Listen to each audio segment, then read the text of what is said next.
Day 3. നമസ്കാരം കൂട്ടുകാരെ. കഴിഞ്ഞ ക്ലാസ്സിൽ ആ എന്ന് എഴുതാൻ പഠിച്ചു.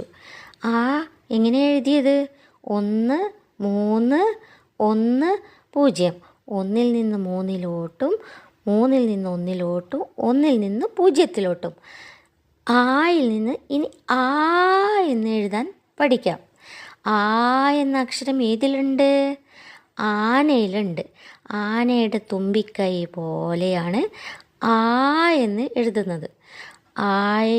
ആയോട് തുമ്പിക്കൈ പോലെ ഒന്ന് നീട്ടിയാൽ ആ എന്നാകും. ഇനി ആ തുടങ്ങുന്ന വാക്കുകൾ നമുക്ക് എഴുതാം. എന്താണ്? ആ, ആന.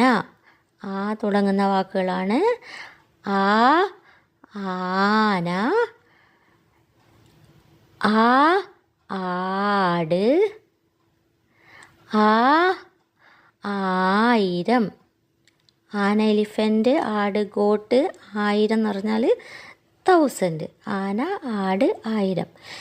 ആ തുടങ്ങുന്ന വാക്കുകൾ കണ്ടുപിടിക്കണമേ. ഇനി എല്ലാവരും ആ എന്ന് 5 പ്രാവശ്യം നോട്ട്ബുക്കിൽ എഴുതുക. സബ്സ്ക്രൈബ് ചെയ്താൽ മാത്രമേ നോട്ടിഫിക്കേഷൻ കിട്ടുകയുള്ളൂ.